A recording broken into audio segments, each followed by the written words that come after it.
Junior speed to stretch. And the 0-1 pitch on the way to Edgar Martinez. One on the line down the left field line for a base hit. Here comes Joy. Here is Junior to third base. They're going to wait him in. The throw to the plate will be late. The Mariners are going to play for the American League Championship. I don't believe it. It just continues. My, oh my. Edgar Martinez with a double. Get ready to play hardball in the Kingdome. Take me to the ball game. I want to see the Ants. The Mariners are playing hardball. Did it again and again and again. Did it again. Princess Tours, the vacation company, brings you the best show in baseball when the San Diego Chicken plays hardball with the Seattle Mariners and the Baltimore Orioles tonight in the Kingdome.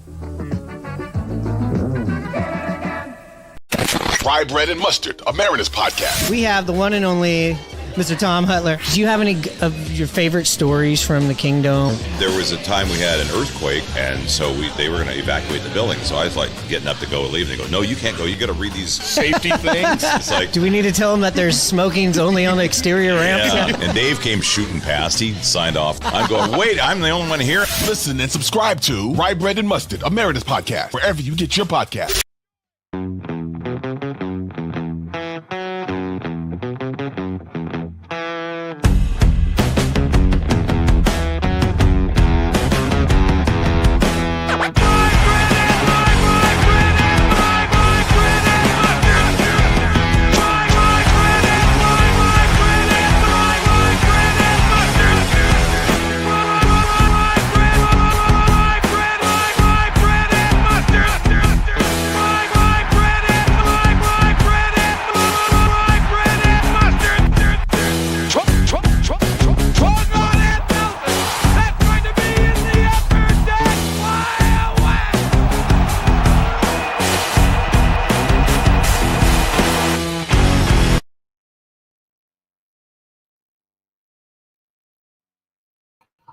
All right, what up? This is Myron, and you are listening or watching the Rye Bread and Mustard, a Mariners podcast at Down on the Docks on the other side of the tracks, 5-star dive bar podcast, which I'm coming to you live on location right here for the live stream here. The night before, usually the podcast version comes out, Hanno, but I'm down here at the very first place we ever did a bar podcast.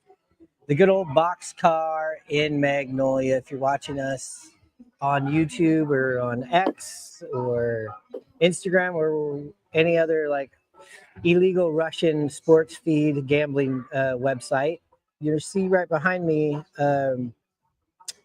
We still haven't figured out the year yet, Hannah, but it's the 25th anniversary section of the outfield. But we couldn't figure out, remember last time, if it was a 2010 or 2011 or somewhere around there, but we both agreed that was probably not a expensive purchase for that season, whatever it was.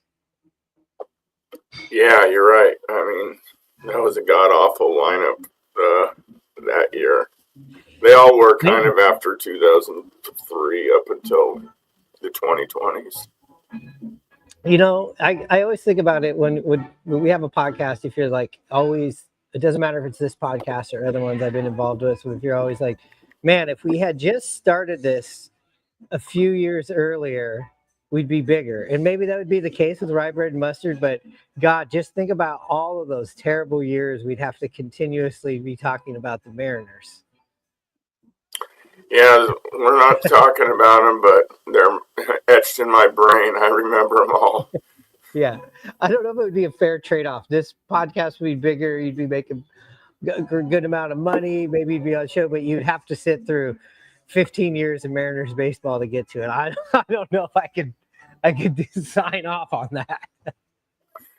Well, the transition, I mean, after all those many years of a terrible lineup, we sure look like we got a good one of the best I've seen in a long time.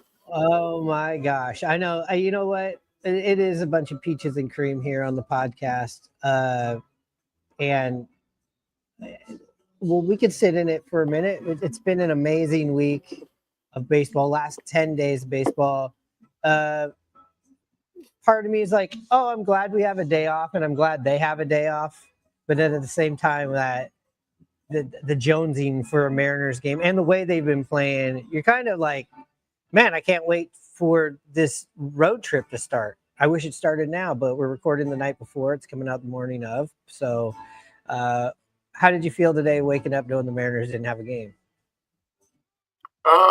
Didn't really mind, but 7 o'clock rolls around. Well, it would be earlier game, but yeah, I kind of was wishing there was some Mariners to watch, but that's okay. The guys need their rest, and they'll be ready tomorrow.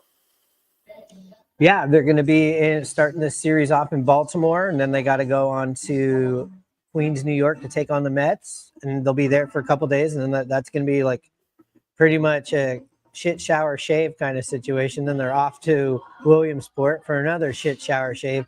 Then in Philadelphia, where the Rye Bread, Mustard, and Mariners podcast will be there, it's going to be the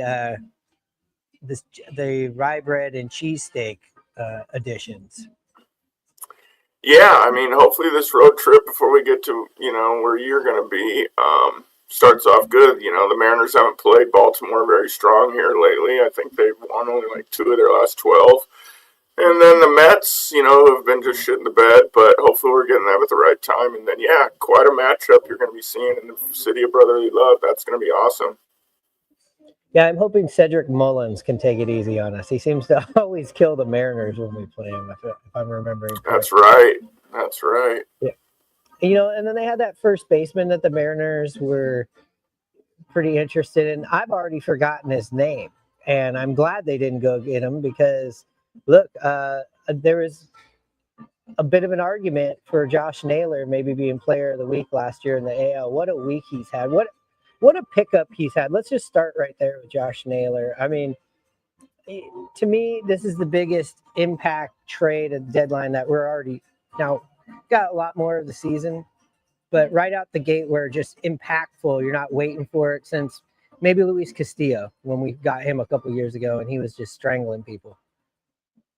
Yeah, I mean, that's what you look for when you make the trade. A little charge into your club and your lineup, and he's sure been that. I mean, a last position player I really remember that's done anything for the Mariners this successful and been that much of a spark plug goes way back to Vince Coleman. When he came on in '95, he sure turned that lineup around. They didn't have a left fielder, they needed a leadoff hitter. We need a first baseman, and we need someone to steal more bags. We didn't really expect that, but Josh Naylor's playing the best he's played all year, not only for us, but for all year for him. I'm glad you brought up Vince Coleman. I hadn't thought about him in a while, and let's just educate people on who Vince Coleman was. He came onto that 95 team with the Mariners, but he had been NL stolen base champ many times over, played with the Cardinals, came over to the Mariners and was just immediate impact. Like you said, when you get somebody, you could go back to Randy Arozarena. We got him last year, but the impact that Randy's had on the team, you're really feeling it this season, and especially here in the second half. We'd been waiting for it where with Naylor, you're getting it right out the gate. Yeah, and it's the same scenario where the club was playing really well, trying to make that next step to just shoot them into the playoffs, and both of those guys have done that for sure. Yeah, and just one little quick, I just want to give Vince Coleman, his flowers. This is a guy, 12.5 WAR, over 5,400 at bats, almost 1,500 hits. Wasn't a power guy, only 28, 264 hitter. Let's see, stolen bases 752, and this is somebody who had a 324 on base percentage. Yeah, I'm glad you mentioned to introduce him to the audience or jog their memories. But yeah, you're right. I didn't even think of that. I mean, this might be the best lineup some of our audience has ever seen. The Mariners, like we started off the podcast saying, we're kind of a team that we're down and never really had this excellent lineup. And probably the last time they had a good lineup like this was 24 years ago or something like that, in 2001 when they were playing so good. So yeah, I'm glad you reminded everybody who Vince Coleman was.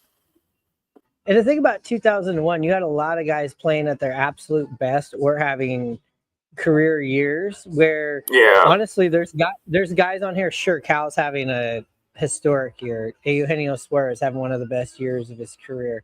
But you've had guys on the Mariners that you're still waiting for them to now they've ascended to who you think they are. So that's a very positive observation I'm trying to make, I guess. Yeah, you're absolutely right. Those guys had to have their absolute career years to accomplish what they did, and they accomplished it. Could not be beat during the regular season. But with our team now this year, it just seems like the lineup's so much longer. Guys can have off days, off weeks, and other guys pick them up, and that has been the case. And it's really nice to see, but a lot of guys are getting and doing a lot for us. You know, the Cole Youngs, Cal Raleigh was not doing too well. Looks like he's coming out of it, and we haven't even seen Eugenio get going yet. So, yeah, totally different lineup from 01 to what we got now in 25. And let's not forget, too, with Naylor, yeah, well, everybody knows about the stolen bases. Maybe if you don't, 11 stolen bases? What's he, 11 for 11? 11 stolen bases in 14 games. And on top of that, 4 home runs. I mean, this is a guy that's known to have power, kind of changed the way it looked this year, been more of an average, hitting for average guy. Comes to the Mariners, 14, 15 games, 4 home runs. You know, so he's already picking up the power. But the intelligence of the guy, we've talked about it before, probably sees what this lineup needs now, too. I wonder if he's turning up the power a little bit. Yeah, could be. Hard to say. He's a very intelligent player. He talked about that pitch that he saw and hit out in Game 3 of that Tampa series, how he was watching how he pitched to Cal and how much it was different to the right-handed hitters, and he was looking for that changeup. The guy didn't back up any pitches, and he got what he thought he might get, and he didn't miss it. I mean, just an incredibly intelligent player. You see that on the base pass, in defense, and certainly up to bat. Yeah, and you mentioned earlier, Cal, big weekend. I mean, Julio, this might be the best stretch of baseball at the plate I've seen him have. Like, I know he had those crazy numbers, what was it, 2 years ago? But there was a ton of infield singles and things like that in there, in that stretch. I do remember that. He was getting on base.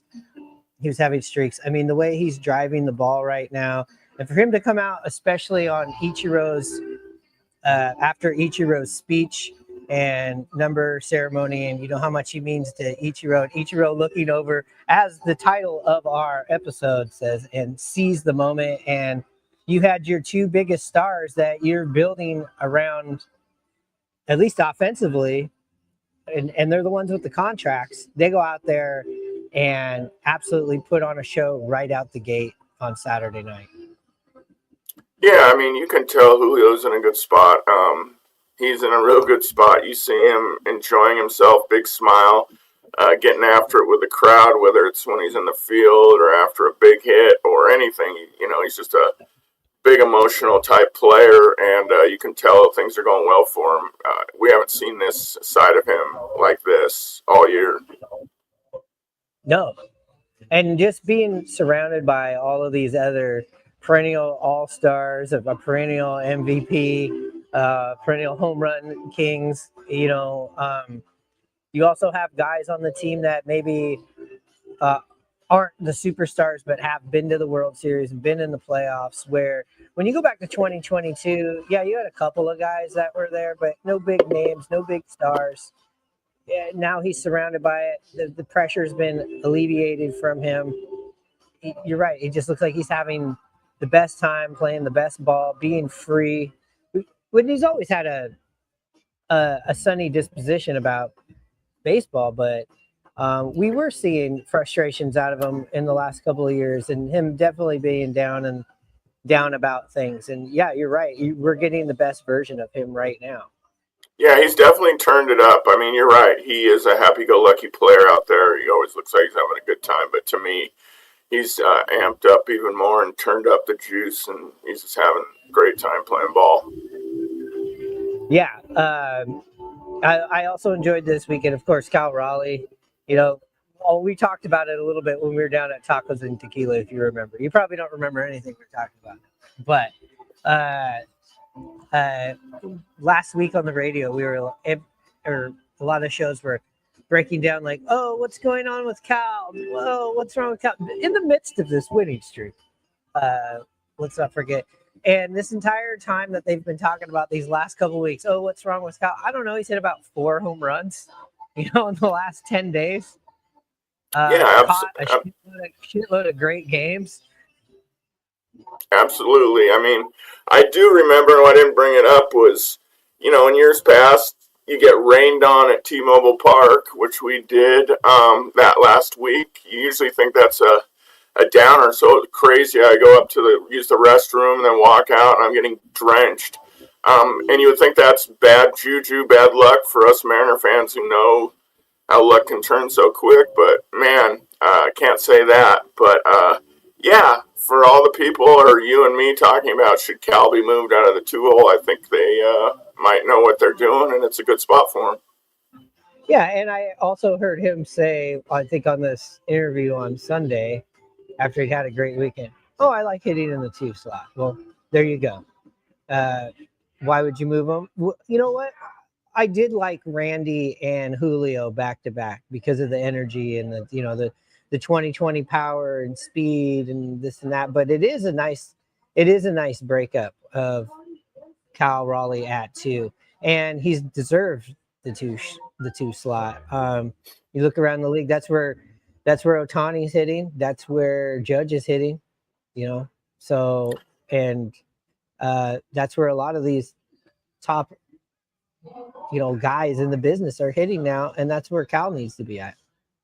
Yeah, I mean, I think for them, I'm just speculating, it's more of a right-lefty kind of thing for the Mariners. It seems that's kind of been their MO for a while, but I mean, I definitely could see, I wouldn't have a problem with Cal moving to 3 and Julio up, but I just think that's kind of what they're doing, and it's been working. Cal hasn't been, particularly as good as he was earlier in the season, as far as, his batting average has dropped a little bit, but I mean, that's just nitpicking the way he gets out there and hits home runs, and has almost got 100 ribeyes this year. Looking to see him get off and mark that off his to-do list this week in Baltimore. I mean, what an incredible year he's had so far, and we got a couple months of ball left to play. Yeah, you're already sitting on, while we're recording this, 98. And anytime we try to bring up numbers with Cal, it's immediately our information gets outdated. But look, you want to talk about slumping. Let's still just look at his power. Like, for all these people that were worried about Cal, okay, sure, that batting average is not good. In the last month, under 200. But if you still look at this power in the last 2 weeks, when everybody is really focused on this, he still hit 6 home runs in his last 15 games. Yeah, I mean, in the last 15 games. So, and you're right. We saw last week a lot of swing and miss with him, and I did notice in this Tampa Bay series, even on some of his outs, they were hit really hard. So versus the week before, you were seeing there's a bit of a hole in his bat. Yeah, I mean, it was surprising to me to see. I mean, it feels like he's dropped 25 points here, in a little while over his batting average, and it just doesn't look quite as good. But I mean, maybe he's just kind of regressed back to what he is, as far as his how good he is with the batting average. But I mean, he's on base, he's hitting home runs, it's just, there's no sense in complaining about it. He's still producing. And look, that's a good sign on the team when, hey, maybe there's a couple of guys having some pretty bad slumps. If you want to call that a slump for Cal, all right, whatever. He still got us to 6 home runs. He's still going out and doing his other job. Me and you just thought it was ridiculous when people were even worried about it. But now you can have a couple guys on the team going through a rough patch because you got 4 or 5 other guys that can pick you up in this lineup now, where if Cal or Julio wasn't doing anything, earlier on this season or all of last year, you're screwed. You're absolutely screwed. We'd always say, everybody'd say, the team goes when Julio goes. Well, now the team can go, or you're saying the team goes with Cal this year. Well, now the team can go when they can't go. Yeah, absolutely. That's the best part about this new lineup, and so happy that they added this year. You know, they always talked about, well, when we're ready, we're going to finish it off with a couple guys. I don't know if they quite were saying this is the way to finish them off, but it sure extended their lineup. And you're absolutely right. When guys aren't going good, it's nice to see JP kind of where he belongs, in my opinion, down the order. Still doing good. You know, it's nice. You got Cole Young.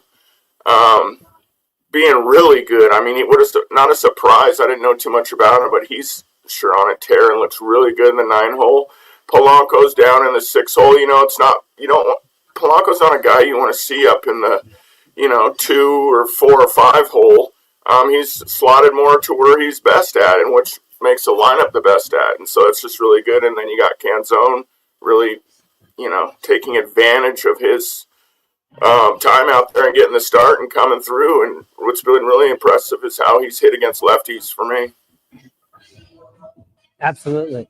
And it's going to be interesting because we know Luke Raleigh is close to coming back, and you're almost going like, oh no, we're going to need him for first base because you need a left-handed first baseman. If he can't go, when Donnie Barrels is also playing out there at first base, which I'm still going to laugh the way you leaned over to me during the game after.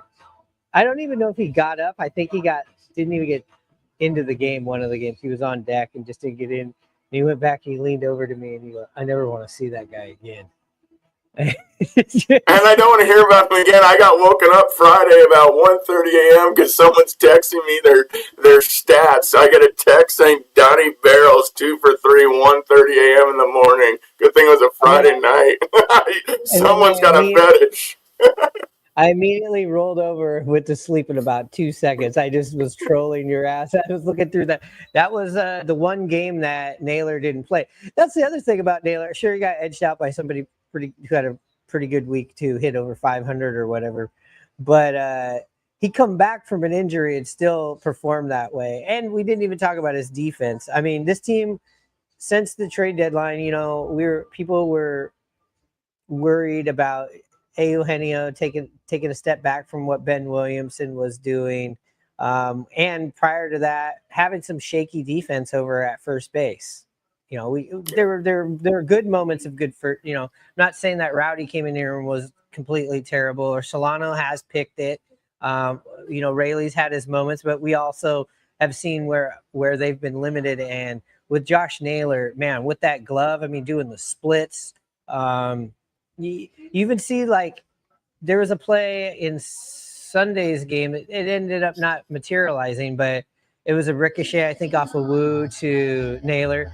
And he tried to go with that backhand, but smart play, though, he tossed it up instead of tossing it out, where that could turn into extra bases. Yeah, definitely just a do-or-die play, and he gave it a shot, and it didn't end up happening, and the runner beat it out. But, yeah, the way he's diving on the bag, he came through for a play that JP booted, but stayed with it nicely and got the out at first, which, kept a run from scoring. That was huge. He had a hot shot up the line that he dove, and he flipped it nicely to Spire. I mean, he's done it all so far. I mean, you can tell he's an intense guy. I bet he's just loving being on a really good team like this and knowing that they got a chance to win it all. And as far as any nitpicky, cynical fans too, it's great that he's had such a major impact that there's not so much pressure on Eugenio to be like, hey, throw the team on our back and carry us. But Eugenio, as slow start on the bat, every time he has pretty much gotten a hit that's been pretty impactful. I think he has 5 or 6 RBIs, and that's what Gino does. He's got a nose for the RBIs like a good running back does for the end zone. Yeah, I'm with you. We know Gino's streaky. I'm just looking forward to him when he busts out. We're going to need him, whether it be later this month, or next month, or in the playoffs. He'll come through at some point. I'm not worried about him. Still seeing some nice plays with him at third on defense. He still's got that rocket arm on that high chopper. Just great to see him fire that across the diamond. So yeah, nothing's really that awful that we can really complain about our Seattle Mariners. No, and I mean, let's talk about something though that's interesting. It's something that you've constantly been on, and I'm with you. It's what's going on in the bullpen. Of late, we're starting to kind of see what Dan Wilson's going to kind of do down the stretch, and the Mariners are going to do down the stretch. We'll talk about that in just 1 second. Supercross this weekend in the Kingdom. The Coors Beer Supercross doubleheader. Get ready, Seattle, this Saturday night at 7:30 and Sunday afternoon at 2. The 1988 ANA Supercross Tour, Motorcycle Mania, on an incredible dirt battleground that treats man and machine the same way. With absolutely no respect. See the best. National champion Jeff Ward, former champion Ricky Johnson. Tickets at all Ticketmaster locations, including the Bond, Tower Records, and Video, and participating Honda dealers. The Coors Beer Supercross. What's your go-to if we just had a big walk-off victory? Everybody's coming out of the stadium charged up. What's your go-to? So I reel them in with some Michael Jackson, and then for Michael Jackson, I get them dancing with each other with Dance With Somebody. And then, we just keep the party going for a little bit. And then I got to throw in that Don't Stop Believing, just so the fans know, win, lose, or draw, we still support the Mariners. You know what I mean? That always gets them riled up. And then I take it to some more dancing. And then I sometimes have to stop because they won't stop dancing. So I'm like, all right, this is the last song. They're like, no.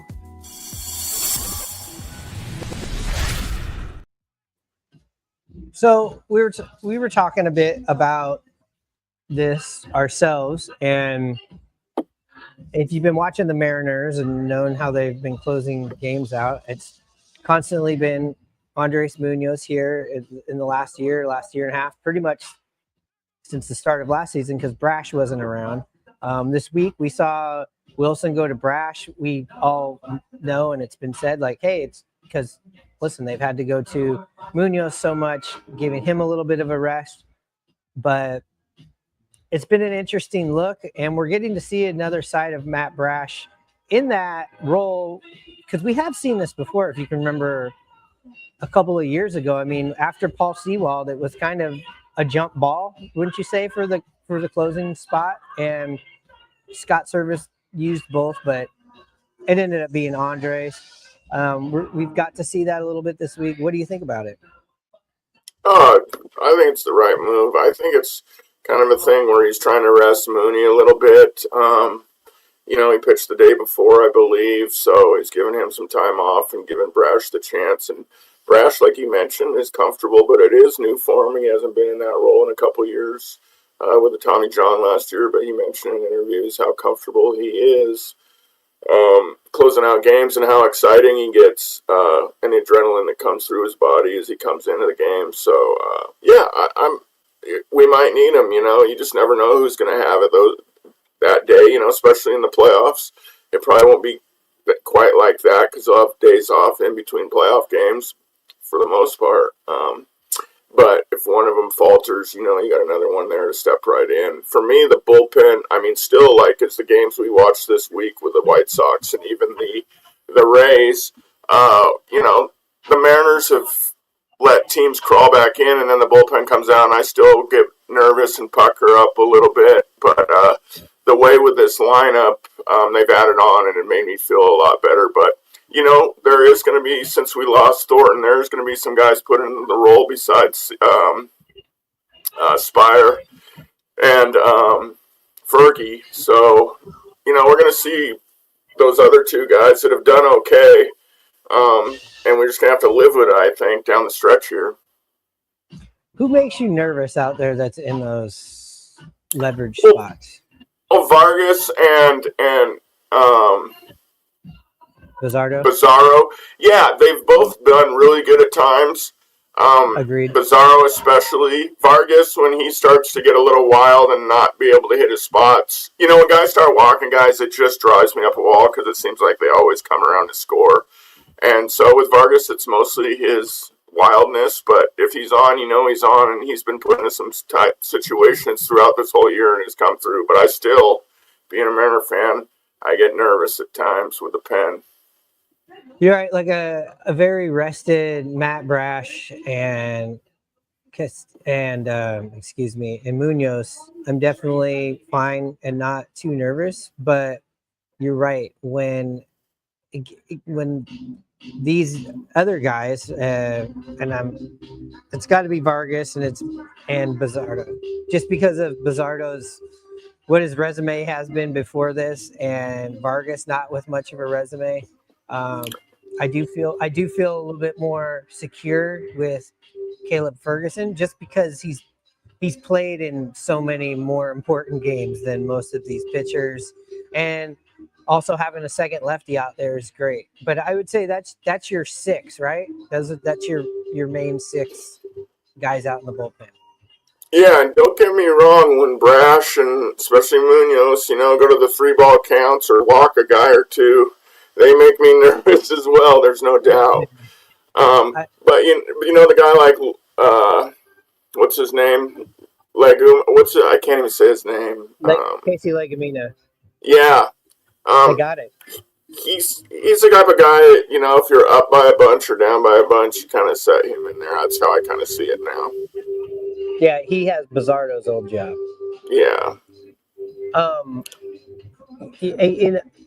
When I was listening to Ryan Rolton Smith break down Munoz, or just talk about Munoz a little bit, and he was just like, if those, you can figure out what kind of Munoz you're going to get after the first 5 or 6 pitches. And he's right, because he's either fucking locked in, or it's going to be a wild ride. Not a wild ride, but he's going to make you sweat a little bit.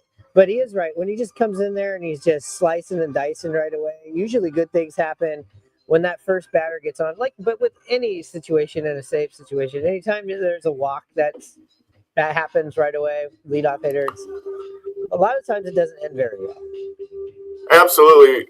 You're exactly right. When he comes in, that slider's got that nice bite to it.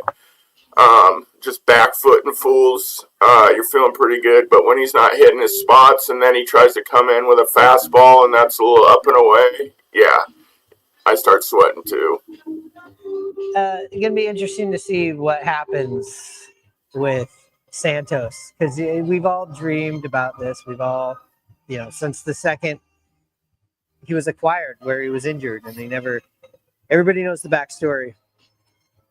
He's the Percy Harvin of the Mariners, very effective when he's out there.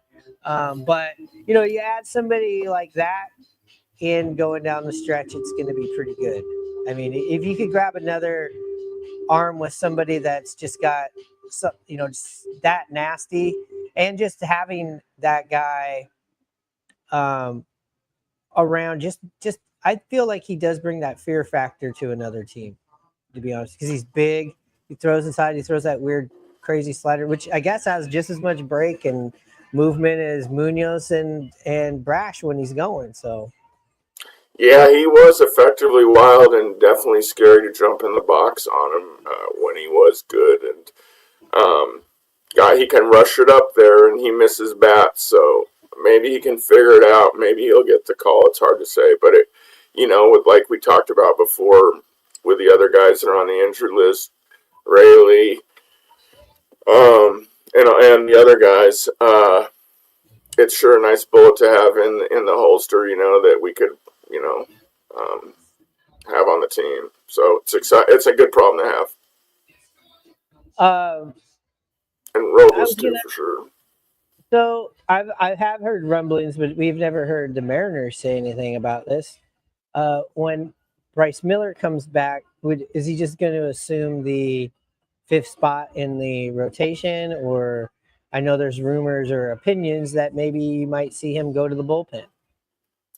I personally would like to see him in the rotation and then move him to the bullpen in the playoffs. That's how that would be my preference. But if they did want to keep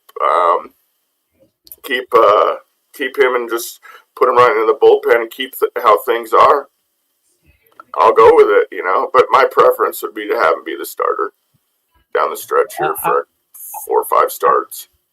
I think you have to put your 5 guys that you have, your 5 starters, that get them together for the first time this year. They haven't been together yet, and those are the guys that you wanted to go with. And yes, if we were talking postseason, I definitely would think that's the guy that's going out to the bullpen for sure. As far as the rotation, because of the day off, it looks like it's getting reset. They're going with let's see. It's gonna start off with Kirby, then Logan Gilbert, then Logan Evans, and then you'll have Castillo and Wu to start off with the Mets for 4 and 5. So that means you'll get Luis Castillo, I believe, twice on this road trip, and you'll get him against the Mets and you'll get him against the Phillies, and not against the Orioles. And why I bring up Luis Castillo? Did you? I checked out your boys over at Mariners PR. There's some awesome positive spin about Luis Castillo that we've been, preaching this guy, back when that was a rumor of trading this guy, we were like, no, and why, and just shut the fuck up, to be honest with you. But I do want to bring this up. The Mariners now have a new all-time ERA leader, minimum 500 innings as of right now, and that's Luis Castillo. He just passed Randy Johnson, minimum 500 innings. Yeah, he's been spectacular from the time he started against the Yankees up until this point. Sure, he's had some bumps in the road. Sure, he might give up a home run or two, but for the most part, he's great at home. I think he's better at home than on the road, but he's been everything that contract has been given to him. And he's earned every penny, and it's been worth every penny. If you were to trade him, it almost seems like it wouldn't make sense now because of the great value of that contract. So, yeah, keep him around. I want to see him finish it off. Yeah, check the archives. That we've been saying this. I mean, we cut videos on this in the offseason. We're like, it's dumb. And also for the amount of money that pitchers are getting, you had a great deal with him. You had a great deal with him 3 years ago when you did that extension. And did we have a ninja sighting? Yeah. Oh, he's actually in the house. Down here at the Boxcar Ale House. Hey, you know how we talked about, I was mentioning this was the very first podcast that we did in a bar? We actually did it here, I believe. No, maybe not. Yeah, it was. And do you want to know what else day that marked? And we've only been doing this podcast for 3 years or so. That was the very first day Julio Rodriguez went yard. He went yard in Miami against the Miami Marlins. And it was either the last day of April or the first day of May. And that was his very first home run. We were here. Nice. I remember that home run in Miami. I remember being at the Boxcar. We were with another guy. His name's escaping me right now. He joined the chat. Really nice guy. Tim. Yeah, absolutely. So, yeah, I remembered everybody sitting around the table and everybody asking, what are you guys doing? And, yeah, fun times. Boy, time goes fast, though. Boy, Julio's grown up since then. No, I I do remember that, being here and that happening, and was glad to be back. But we had a great time at Tacos and Tequila, by the way, last week. Thanks to Joe. And also, we want to give a shout out to our boy Randy, always repping Al's Sausages down there on Occidental. Al's Sausages is easily the best hot dog spot, wouldn't you say? Yeah, Big Gare's a great guy, that's for sure. Randy, did you catch it? Yeah. Screwed you. So listen, our friend Gary, I've known this guy. He's for a couple of years. He's been a friend of the podcast, and I've always called him Gary. That's his name. And then Hannah was calling him Randy for a day or two, and then I was kept on correcting him, and now he's got me calling him Randy. And it's okay. Randy's a good name around here. Randy Johnson. He looks like a Randy. Randy Rosarena. What a fun week. I mean, it was a fairy tale Mariners weekend. I'm actually happy that they get to come out of this fairy tale weekend that they had with Ichiro and just the results that happened. Ichiro throwing to Randy Johnson, all the Mariners legends in there. Mariners definitely answering the call, seizing the moment, and all that's great. And that was fun, and it makes the casual fans into it, and it's bringing the pessimistic fans into it. I love it.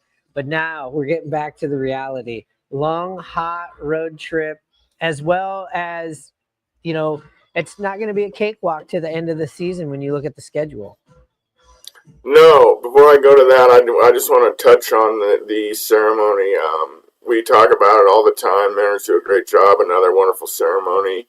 Ichiro is he's so classy. Loved everything he did.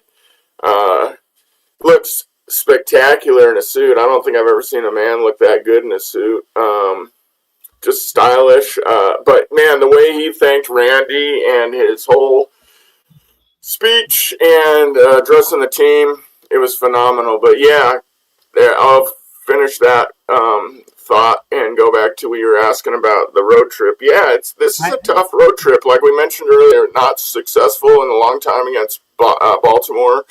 Hopefully the Mets don't find it against us, and the Phillies are one of the teams to beat in the NL, so it's going to be a tough road trip. But we got to start remembering this Mariner team. A lot of people are saying is the team to beat too, but we're Mariners fans. We get a little nervous. We're not sure of our things, but they're a damn good team too. Well, I want to touch on one thing. I'm going to go back to that, but I do want to touch on one thing that you said right there. Yeah, he looks good in the suit. Like we've said before, we're surprised he even has any other clothes besides the uniform. Was back in the uniform the next game, throwing out the first pitch. I was surprised to see him not back in his uniform, sitting up top. His wife probably said, no, you're going to wear the fucking suit all night. But they were up there eating hot dogs. I love that afterwards he said he couldn't wait to get done with this, to eat a hot dog with his wife. Yeah. And we addressed the crowd. Everybody's talked about it, and it looks like it's sunk in. Now, let's get into the schedules. I talked about this with you via text, and you just didn't acknowledge me. So I'm going to bring it up here on the... Some people got to work. We have different schedules at times. So we're going to take a look at the Mariners schedule the rest of the way and really quickly check out some of the other those other teams' schedules going down the stretch. As you can see here, the Mariners, they're starting up this week, as we've mentioned, with this road trip out to Baltimore, then into Queens, then Little League World Series appearance in Williamsport. Not a lot of, I know it seems like a lot of travel, but not really mileage, but still you're picking up and going. It's the hottest time of this, this is the armpit of the country right now as far as the heat. Always is this time of year. Mariners, luckily, though, have played in some hot conditions. Remember that Chicago series, and they did just fine. Also against a good team that, some people still have them higher up in the power rankings than the Chicago Cubs. But back to what we're saying, after this road trip, they come back, they got the A's. Then they got to finish up the Vetter Cup with the Padres, who are a very tough team. Guardians on the road. The Mariners are up 3-0 on the Guardians. The Guardians are a team still. They're in the rearview mirror. Then the Mariners are on to Tampa, on to Atlanta, who's had a rough year, but you never know what's going to happen. Then they're here back home, big homestand with the Cardinals and the Angels, who have always been a spoiler to the Mariners. Then the final road trip is to Kansas City, the team that people had higher expectations for. Then you got this big series with the Astros, 19th, 20th, and 21st in September. And really, that's where you want to be coming out of that series with a lead. You do have the Rockies for 3, but then you finish up with the Dodgers, and you never know if they're going to be in a tight NL race. So that's the Mariners schedule. So if you look at it, it's a mixture of games that you should win and some tight series. As far as the tight series that you'd expect the Mets and the Phillies, because they seem like they're playoff teams. The Padres, the Guardians. I mean, the Guardians are just right behind the Yankees for that last wild card spot as at the time of us talking about this. So, and then you look into September again, and in September you do have, the Astros series, and you do have the Dodgers. So I feel like there's about 4 or 5 really tough playoff or World Series style teams to play in that schedule. Yeah, definitely. I mean, we've done this before, and I always like to look at the upcoming series. I'd like to see a 6-3, no worse than 5-4 for this road trip. Yeah, I feel like a 5-4 would be good. I mean, the last road trip they went on, it was a losing one. We just forget about it because the trades happened. But they traded for Naylor. They did not play great in Anaheim, and they traded for Eugenio, which came on the heels of a series that you lost to Oakland. But we washed all that down the drain. We flushed it, and the Mariners are 9-1. But let's not forget what happened. You're exactly right. We've played outstanding at home, 7-game win streak. We haven't played at home that well this year. Or compared to on the road, we've been better on the road so far. So, yeah, things are switching up, but hopefully they'll all come together and they'll both get hot on the road as well again. Now, of the teams that we are, I guess, in this hodgepodge with are, obviously the Astros, Rangers, man. Oh, wow. I mean, what a difference a week or so makes. I mean, they came into town hot, right on the Mariners' heels. I think they were tied with us. Now look at them; they're 6 games back at the time of the recording of the Mariners. They've definitely fell off, but still have a roster that, if they figure things out, can be scary. As far as the Houston Astros, their schedule the rest of the way is pretty similar. I feel like actually it's a tougher schedule than the Mariners have. And I'm just going to show this right here really quickly. The Astros, they're playing right now. They just won at the time. God dang it. But Boston loses. They're playing the Red Sox. Then they go on to Baltimore. Then they play the Detroit Tigers. That's a tough series. But they do have 2 series with Baltimore and a series with the Rockies and a series with the Angels. But then they do have the New York Yankees, the Texas Rangers, the Blue Jays, the Rangers, and then the Mariners again. But sure, you look at that, but they finish off the season with the A's and the Angels on the road. So it's comparable, but I feel like the Mariners might have a little bit of a tougher schedule. Yeah, just looking at it, it looks like the Angels, the Stros. Tough part of their schedule is the beginning of next month. Yes. So, and then as far as the other 2 teams that we are chasing down here, let's just go with the Toronto Blue Jays. Their schedule, similar to the Mariners, and the Astros, where it is pretty checkerboard with, they're playing the Cubs this week and the Rangers. Those are tough games. Then they go to the Pirates and the Marlins and the Twins. But then they got the Brewers at the end of the month. And the Brewers, if there's a team I wouldn't want to play besides the Mariners, it would be the Brewers. And then they have the Reds, and they have the Yankees, and they have the Astros, and they have the Red Sox left. So actually, I think Toronto's got more of a difficult schedule with us. And at the time of this recording, they're 3 games back from Toronto, which they don't have the tiebreaker, so they would have to overtake them if we're talking a second place or second seed or 1 seed for the playoffs. Yeah, they got that tough AL East schedule and a lot of AL East teams to finish off with. Hopefully, they're playing the Rays on the road because the Rays aren't very good on the road. So, yeah. Yeah, Rays. And then as far as the Detroit Tigers, they're playing the Houston Astros here. Excuse me. They got the White Sox this week. That's completely different. They got the White Sox for 3, the Twins for 4. So they got 7 games here. You'd think they're gonna get right, but then they They do have a series with the Astros, Royals, who could, that were hanging around. They've have not met expectations this year, but they do have a series with the Mets, the Yankees, the Guardians twice, and the Red Sox. So I feel like Detroit's schedule is a little tougher, especially on the back end here in September. Yeah, absolutely. And finishing on the road for them might be beneficial for us Mariners as well with those tough teams.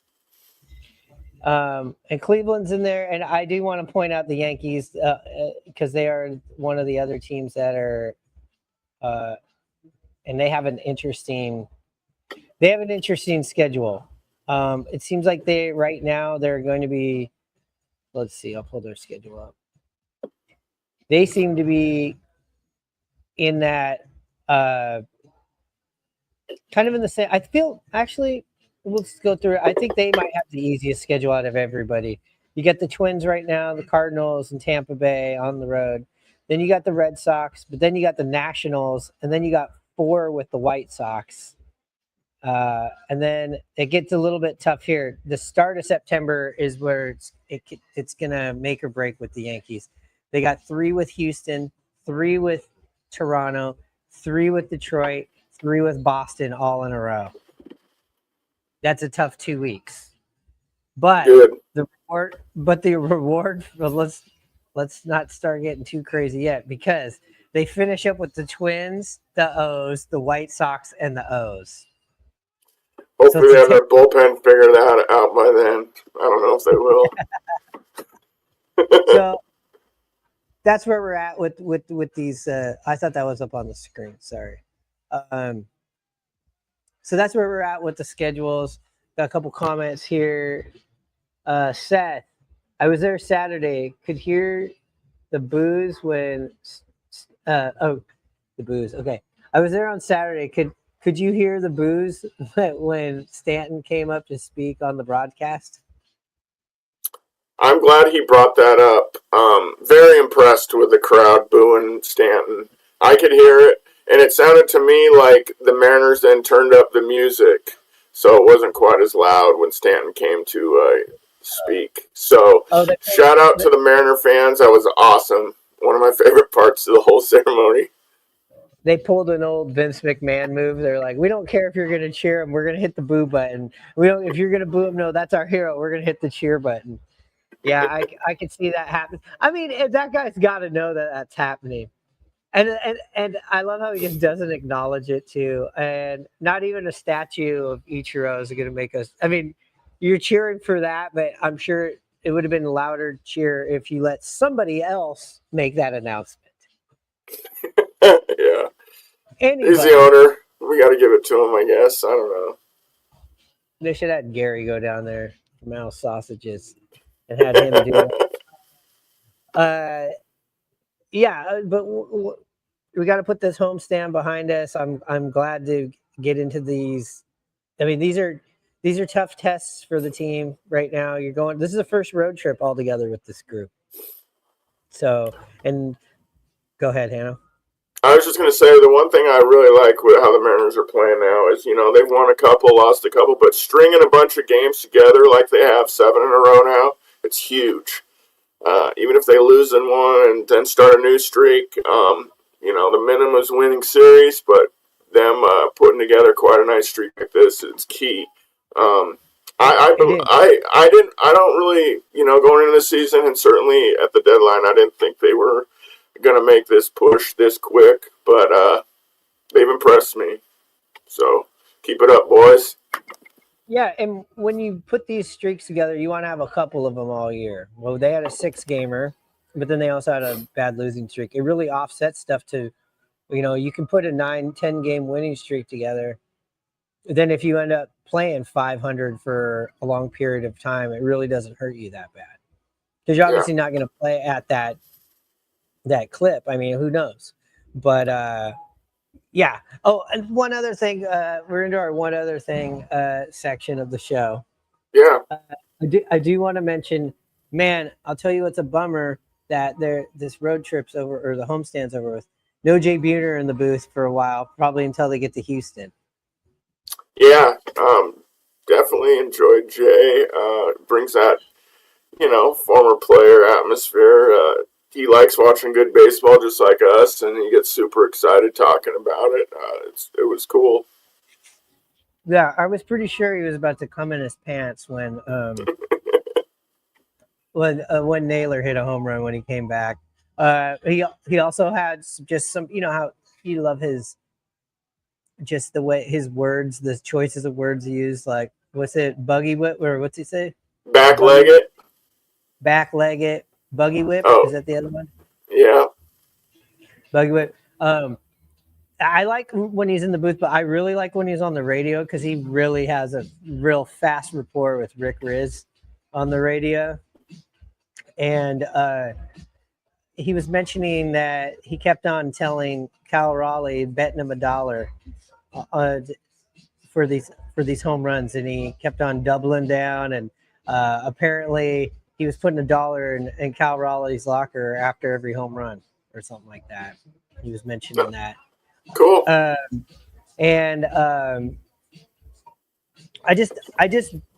with you where I do really miss Mike Blowers in the sense of having somebody that played baseball in the major leagues and also played with the Mariners. You miss that storytelling first person aspect, and having a lot of these greats back this week and doing bits in the booth really, really filled that void. I think that's missing with. And I like what Angie does. I like what Ryan Roland Smith does, but having one of the Mariners from back in the day, I think or somebody from that era is, at least for me at my age, I really enjoy it.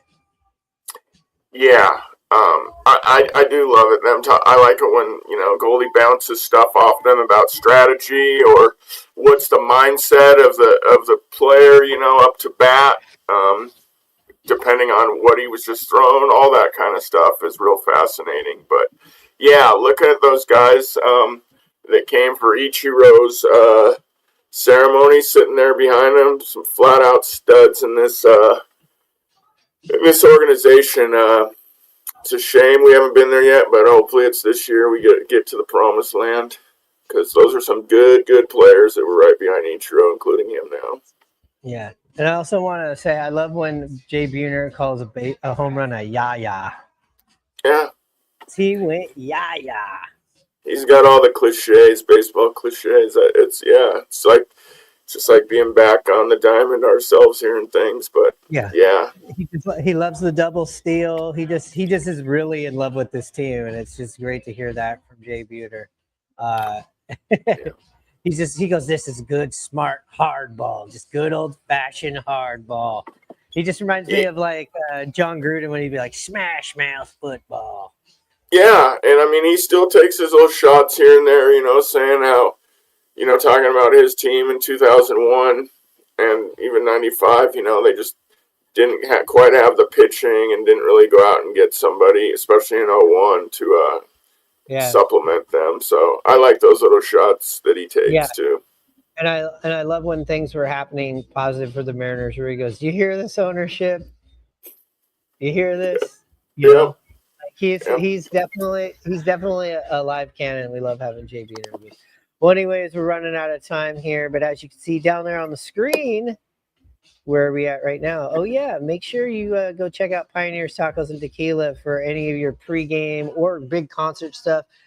You go down there, you'll see our banner right there out of the patio. You are in the right place. It's Tacos and Tequila. Also, if you want that street cred for rocking the rye bread, hit up at simply.cora. That's at simply.cora. Hit her up on IG or hit us up also on IG about that. And, head on over to intheclutch.com. Use promo code rye bread and mustard. All one word. Save yourself some money on MLB, NHL, NBA, WNBA, golf. You name the sport, you name the player, it's there. The money goes to the player, not to the organization or Fanatics. So if you're one of those people that's just really upset with Fanatics, In the Clutch are the people that you want to go check out. Anyways, we will talk this weekend, preferably before the Philly series. Well, we will be down there, so look for us if you are there. The post-series recording TBA, but definitely going to be at some sort of Philly sports bar doing the rye bread and mustard. Anyways, with that being said, Hannah, you know what time it is.